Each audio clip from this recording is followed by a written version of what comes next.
All progress takes place outside the comfort zone.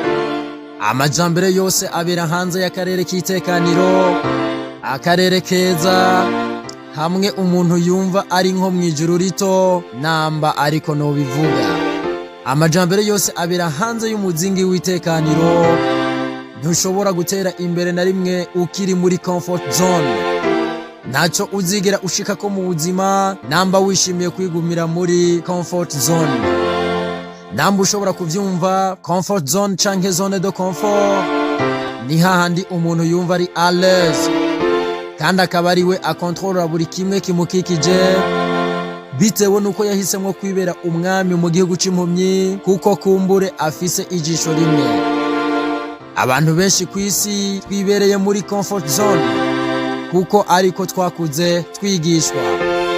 Abantu benshi kw'isi twumva ata kintu gishasha tugikeneye kumenya, ntaco tugikeneye kwiga, ahubwo tuguma tugendera ku murongo abakurambere basize baduciriye kugeza tubiraze abana bacu.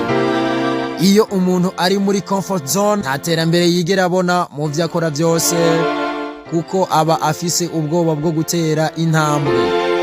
Aba yumva ata bintu bishasha yogerageza kubwo gutinya guhomba, kubwo gutinya amastress yo mu buzima. Abantu benshi ku mbuga ngurukana bumenyi hari akajambo bakunze gukoresha cane: umutuzo, kwituriza gusa, canke ngo no stress. Hari mbere n'uwiyita bene ayo mazina kugira bikunde yumve ko atakibazo na kimwe ashaka kwiteza.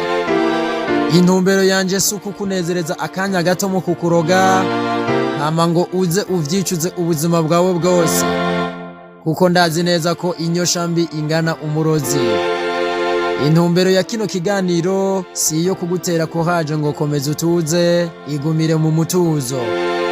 When it doesn't challenge you, it doesn't change you. Iyo bitaguteye ikibazo ntivyigera biguhindura. Hari abantu bumva ijambo never give up bakumva ntirishoboka, bakumva ko ata muntu yo kubahuka kubivamwo. Uyu munsi ndakubwira ibimenyetso bitatu bikwereka ko wamaze kubivamwo, nubwo ukomeje kwibwira ko ukiri ku rugamba rw'ubuzima. Number 1, every day is repetitive.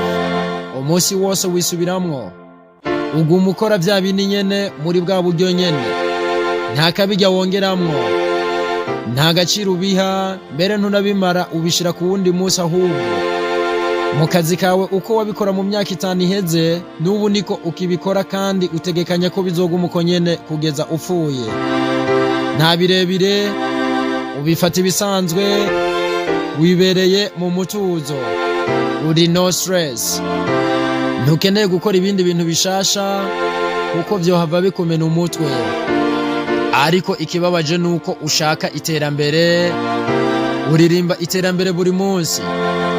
Kuri jewe no kuri Albert Einstein, the only definition of insanity is doing always the same thing and accept the different outcome. Ubugugu ni hajya umuntu akora ikintu kimwe mu buryo bumwe ibihe byose, agaca yitega umwimbu utandukanye n'uwo yahora aronka. The second sign that show me that you're stuck in comfort zone is to complain. Ikindi kimenyetso ca kabiri kinyereka ko wamaze kubivamwo ni ugucomplaininga, kuraramika, ndavuga kwidodomba.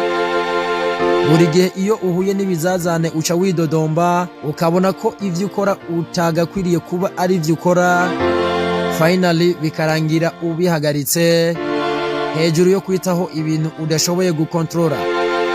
Namba inzira imwe yanse ca mu yindi, igihambaye no kugera kwihangiro ryawe. Tuleshe meme na home, inzira nziza yose bizogusaba uze uyicemwo mpaka ubikoze. Kora ico bizogusaba cose mpaka ugezeyo. Igihambaye si uburyo uriko ubikoramwo, ahubwo igihambaye n'umwete uriko ubishiramwo. Icanyuma, you keep rejecting new ideas. Uguma ugwanya ivyiyumviro bishasha. Business yawe ntizigera itera imbere namba atamwete ufise wo kwiyungura ubumenyi. Remember, when we stop learning, we start dying. Iyo duhagaritse kwiga tuba dutanguye gupfa. Uzi impamvu? Life never stop teaching. ubuzima ntibwigera buhagarika kwigisha.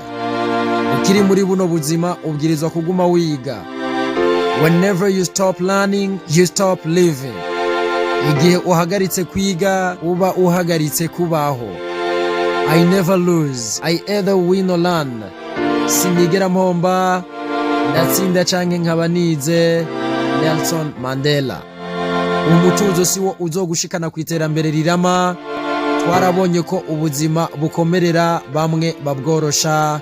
So keep moving. Komeza urugendo.